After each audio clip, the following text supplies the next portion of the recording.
In a small town, nestled in an old, quiet neighborhood, there is a house. On the front lawn stands a white sign with metal stakes. The words painted on it announce to the few cars that pass by that the house will soon be for sale. Many of the properties in the neighborhood have the same kind of sign in their yards. The block was once filled with the sounds of children playing, the smells of outdoor cooking wafted through the air on warm summer evenings, and cheerfully twinkly Christmas lights illuminated the deep snow during the long winter nights. Now there is only the rustling of dead leaves and the whistling of the wind between the buildings.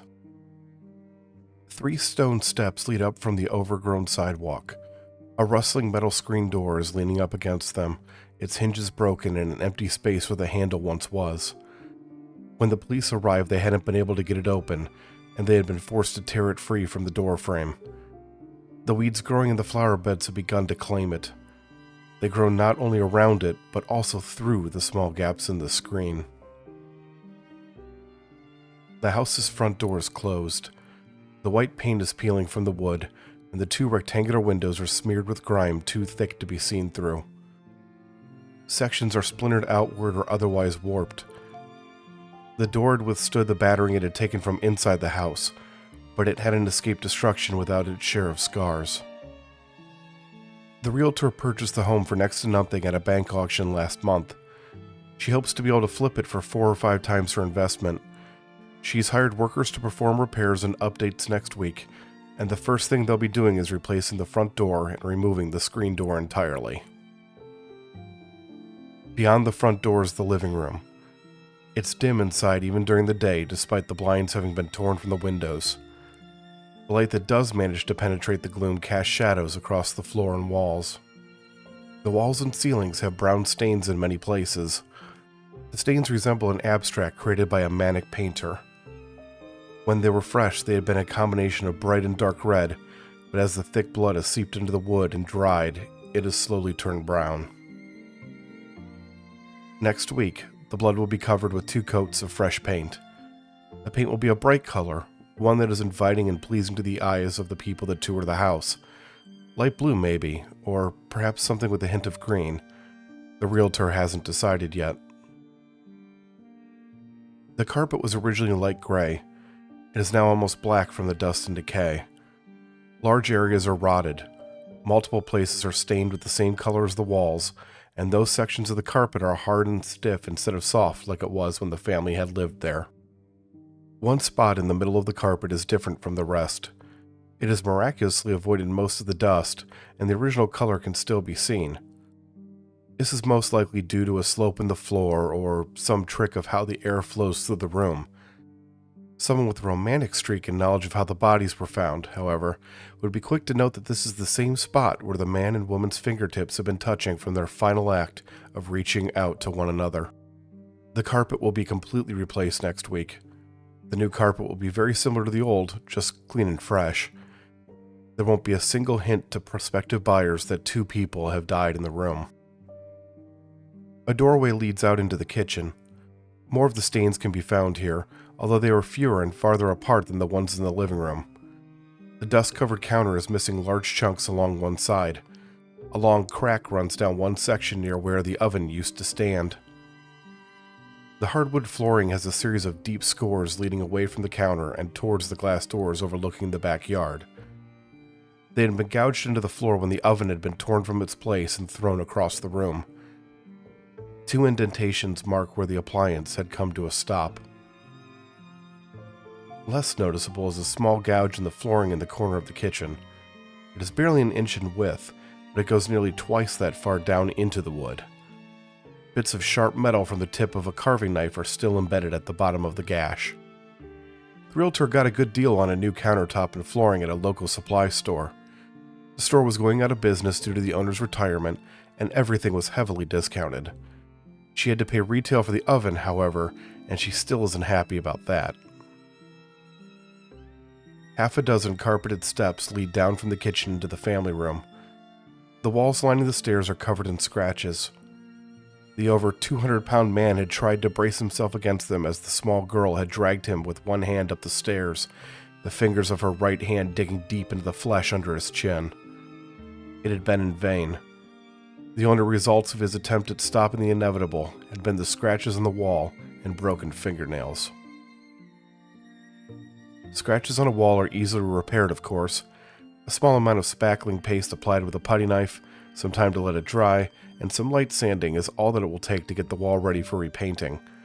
Half an hour's worth of work to hide all evidence of a man fighting for his life against the impossible strength of the girl. The room at the bottom of the stairs was originally a basement, but the family had turned it into a family room soon after moving into the house. The air smells musty and stale, and dust hangs in the air in the feeble light let in by the half window near the ceiling. The carpet is hard from absorbed moisture and crunches loudly when weight is put on it. The walls appear black from a distance, but they're actually a deep red. They are stained like the walls in the living room, but unlike those, they are completely covered. It is so thick and uniform that it looks like the blood was applied with a paint roller. They have absorbed so much of the ichor that they remain red rather than fade to brown. It was in this room that the house had wept blood. The thick liquid had run down from the ceiling and along the walls in wide streaks, coating and violating everything that it touched. The smell of iron still saturates the room. This room will be the most difficult for the workers to prepare. The blood has tainted the walls too completely to cover up. The workers will remove the existing drywall and install paneling instead. Paneling won't be as sturdy as the removed drywall, of course, but most of the potential buyers won't notice the difference, and it will save the realtor the additional cost. Once that is done, the workers will replace the trim along the bottom of the wall before stripping out the carpet and replacing it as well. The smell will be an issue. The scent of blood tends to linger.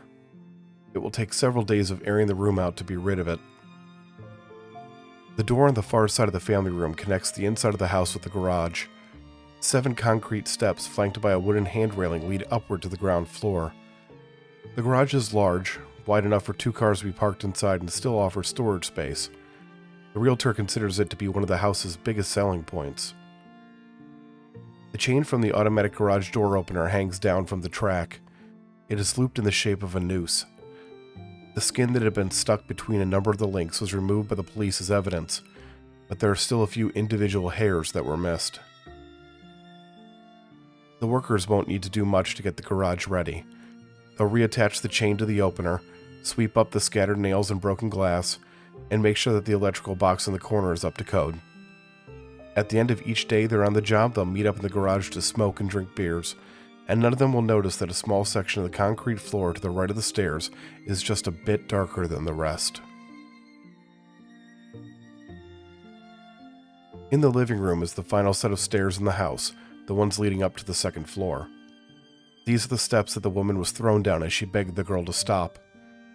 Her body was thrown so hard from the top that she missed the steps completely and landed with a sickening crack in the living room, so there's nothing that needs repaired. The upstairs hallway appears to be in good condition. Behind the walls and under the flooring, however, are countless cracks that hint at the structural damage it has suffered. As the woman backed away in horror towards the stairs, the hallway twisted and contorted as if it was a living thing trying to envelop her. The realtor doesn't know about this damage, but even if she did, she wouldn't want to spend the kind of money it would take to repair. There's a reason the house will be listed for sale, as is, when it is officially put on the market. There are 4 doors in the upstairs hallway.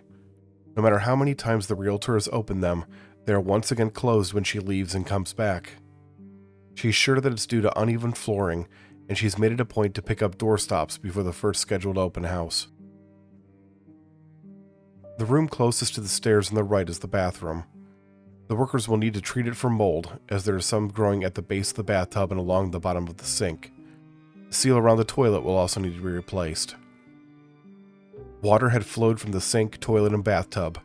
It had gushed out with great force, like a geyser bursting forth from the bathroom. The water had been dark and murky, filled with sewage and oil. It had splashed up onto every surface, and it had shorted out the electrical outlets just below the mirror. The realtor had needed to call in an electrician to fix the damage before she had been able to schedule the workers. The second door on the right side of the upstairs hallway leads to the missing boy's room. Although it's now very faint, a hint of the smell of rotten eggs still permeates the room. The realtor is hoping that it will be completely gone by the time the workers arrive, But if it isn't, she's going to have them scrub the room floor to ceiling. Nothing turns off potential buyers like a bad smell. Workers will need to clean at least the ceiling even if the scent has dissipated. Black markings resembling giant cigarette burns cover it. They form an intricate pattern of interwoven circles and triangles. There's something disconcerting about the designs. Looking at them too closely makes a person nauseous. Both the realtor and the police have experienced that firsthand. The workers will wash off the markings as best as they can before painting the ceiling. Once the paint has dried, they will apply stucco over top of it. That will help conceal the burn marks that remain. The master bedroom is through the first door on the left in the hallway. This is the strangest room in the house. The paint is missing from the top of the walls, but it covers the wall trim and the edges of the floor. It gives the impression that it had somehow slid down the wood, or perhaps melted right off of it. The realtor has no explanation for it. The pair of windows are permanently fogged over. Although at a first glance it looks like they're simply covered in filth, it's the glass itself that is too hazy to see through. The frames are warped to the point of not being able to be opened. Black handprints are visible in multiple places throughout the room. They are the hands of a child, small and thin with short fingers. Many of the handprints are smudged, but a few of them are so intact and perfect that all the lines and curves can easily be seen. Even the spirals of the fingerprints are exact and unblemished. The walls will be repainted. The windows will be replaced. The handprints will be scrubbed off. The wood will be swapped out as necessary. Nothing will be left to suggest that anything out of the ordinary had ever happened.